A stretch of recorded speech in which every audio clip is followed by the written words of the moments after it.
বন্যাত্যৰ কাষত আম আদমি পাৰ্টিৰ ৰাজ্যিক উপসভাপতি মনোজ ধানোৱাৰ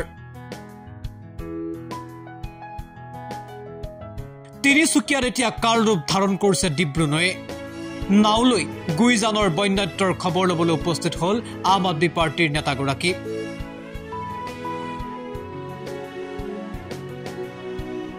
আপ অসমৰ ৰাজ্যিক উপসভাপতি মনোজ ধানোৱাৰ সহ এটি সজাতি দলে গুইজানৰ নতুন গাঁৱত উপস্থিত হৈ সাহায্য বিতৰণ কৰে বন্যাত্যক ইতিমধ্যে ডিব্ৰু নৈৰ বাৰসনী পানীয়ে কাৰৰূপ ধাৰণ কৰিছে তিনিচুকীয়া জিলাৰ কেইবাটাও প্ৰান্তত গুইজানৰ নতুন গাঁও বালিজানকে ধৰি কেইবাটাও প্ৰান্ত প্লাবিত কৰিছে এতিয়া বাৰসনী পানীয়ে আৰু বন্যাত্যৰ কাষত উপস্থিত হৈ বানাকান্ত ৰাইজৰ খবৰ লোৱাৰ লগতে খাদ্য সামগ্ৰী বিতৰণ কৰি সংবাদ মাধ্যমৰ আগত গুৰুত্বপূৰ্ণ মন্তব্য আগবঢ়ালে আপৰ নেতা মনোজ ধানোৱাৰে আপুনি ইয়াত আহি উপস্থিত হৈছেহি আৰু বানপীড়িতসকলৰ সাহায্যাৰ্থে আপুনি কিছুমান বৰ বস্তু ইয়াত সামগ্ৰী বিতৰণ কৰিছে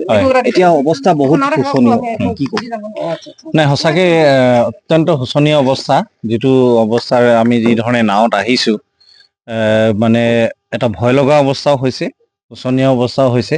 আৰু এটা অনুমান কৰিব পৰা গৈছে যে ৰাইজ ইয়াতে এই পানীৰ মাজত কি ধৰণে জীৱন যাপন কৰি আছে এটা সংক্ৰমণৰো এতিয়া সংক্ৰমণৰ মানে যিখিনি বেমাৰ আজাৰ আছে সেইখিনি বেমাৰ আজাৰো আৰম্ভ হ'ব পানী শুকোৱাৰ লগে লগে গতিকে মানুহ অহা যোৱা কৰিব পৰা নাই যদি একমাত্ৰ নাৱেৰে তেওঁলোক অহা যোৱা কৰিব পাৰিছে ইয়াৰ আগতে আমি একেবাৰে নৈ যিটো আপোনাৰ ডিব্ৰু নৈৰ কাষলৈকে গৈছিলোঁ আৰু তাৰ পৰা আমি লাইকাৰ অঞ্চলৰ লোকসকল তাত আমি লগ পালোঁ তেওঁলোকৰ পৰা যিখিনি কথা গম পালোঁ যে এতিয়া যাতায়াতটো বন্ধ কৰি দিয়া হৈছে আৰু তেওঁলোকে ইয়াতে আবদ্ধ হৈ আছে আৰু তেওঁলোকৰ ল'ৰা ছোৱালী আকৌ নৈৰ সিপাৰত আছে আৰু তাতো গোটেই লাইকা অঞ্চলটো পানীত বুৰ গৈছে এতিয়া তেওঁলোকে চিন্তিত হৈ আছে কোনো ধৰণৰ ৰিলিফৰ কোনো যা যোগাৰ লাইকা অঞ্চলত এতিয়ালৈকে দিয়া নাই সঁচাকৈ মই চৰকাৰক আহ্বান জনাইছোঁ যে এই কথাখিনি তেওঁলোকে অলপ মন কাণ দিয়ক ৰিলিফ যদি আমি নাও চলাব চৰকাৰে পৰা নাই হেলিকপ্টাৰৰ যোগেদি হ'লেও তেওঁলোকে ৰিলিফটো প্ৰদান কৰক চৰকাৰক আহ্বান জনাইছোঁ কাৰণ অন্যথা তেওঁলোকৰ খোৱা বস্তুৰ নাটনি হ'বগে এনেকুৱা এটা মোৰ অনুভৱ হৈছে তিনিচুকীয়াৰ পৰা অজৰ প্ৰতিবেদন এনি টক্স বন্যাত্যৰ কাষত আম আদমি পাৰ্টিৰ ৰাজ্যিক উপসভাপতি মনোজ ধানোৱাৰ তিনিচুকীয়াত এতিয়া কাল ৰূপ ধাৰণ কৰিছে ডিব্ৰু নৈয়ে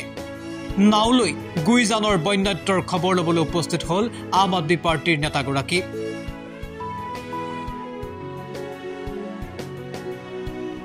আপ অসমৰ ৰাজ্যিক উপসভাপতি মনোজ ধানোৱাৰ সহ এটি সজাতি দলে গুইজানৰ নতুন গাঁৱত উপস্থিত হৈ সাহায্য বিতৰণ কৰে বন্যাত্যক ইতিমধ্যে ডিব্ৰু নৈৰ বাৰসনী পানীয়ে কাৰৰূপ ধাৰণ কৰিছে তিনিচুকীয়া জিলাৰ কেইবাটাও প্ৰান্তত গুইজানৰ নতুন গাঁও বালিজানকে ধৰি কেইবাটাও প্ৰান্ত প্লাবিত কৰিছে এতিয়া বাৰসনী পানীয়ে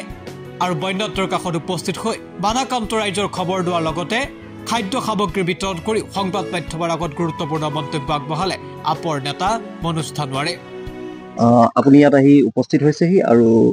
বানপীড়িতসকলৰ সাহায্যাৰ্থে আপুনি কিছুমান বৰ বস্তু ইয়াত সামগ্ৰী বিতৰণ কৰিছে এতিয়া অৱস্থা বহুত শোচনীয় কি ক'ব নাই সঁচাকে অত্যন্ত শোচনীয় অৱস্থা যিটো অৱস্থাৰ আমি যি ধৰণে নাৱত আহিছো মানে এটা ভয় লগা অৱস্থাও হৈছে শোচনীয় অৱস্থাও হৈছে আৰু এটা অনুমান কৰিব পৰা গৈছে যে ৰাইজ ইয়াতে এই পানীৰ মাজত কি ধৰণে জীৱন যাপন কৰি আছে এটা সংক্ৰমণৰো এতিয়া সংক্ৰমণৰ মানে যিখিনি বেমাৰ আজাৰ আছে সেইখিনি বেমাৰ আজাৰো আৰম্ভ হ'ব পানী শুকোৱাৰ লগে লগে গতিকে মানুহ অহা যোৱা কৰিব পৰা নাই যদি একমাত্ৰ নাৱেৰে তেওঁলোক অহা যোৱা কৰিব পাৰিছে ইয়াৰ আগতে আমি একেবাৰে নৈ যিটো আপোনাৰ ডিব্ৰু নৈৰ কাষলৈকে গৈছিলোঁ আৰু তাৰ পৰা আমি লাইকাৰ অঞ্চলৰ লোকসকল তাত আমি লগ পালোঁ তেওঁলোকৰ পৰা যিখিনি কথা গম পালোঁ যে এতিয়া যাতায়াতটো বন্ধ কৰি দিয়া হৈছে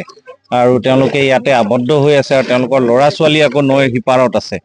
আৰু তাতো গোটেই লাইকা অঞ্চলটো পানীত বুৰ গৈছে এতিয়া তেওঁলোকে চিন্তিত হৈ আছে কোনো ধৰণৰ ৰিলিফৰ কোনো যা যোগাৰ লাইকা অঞ্চলত এতিয়ালৈকে দিয়া নাই সঁচাকৈ মই চৰকাৰক আহ্বান জনাইছোঁ যে এই কথাখিনি তেওঁলোকে অলপ মন কাণ দিয়ক ৰিলিফ যদি আমি নাও চলাব চৰকাৰে পৰা নাই হেলিকপ্টাৰৰ যোগেদি হ'লেও তেওঁলোকে ৰিলিফটো প্ৰদান কৰক চৰকাৰক আহ্বান জনাইছোঁ কাৰণ অন্যথা তেওঁলোকৰ খোৱা বস্তুৰ নাটনি হ'বগে এনেকুৱা এটা মোৰ অনুভৱ হৈছে তিনিচুকীয়াৰ পৰা অজৰ প্ৰতিবেদন এনি টক্স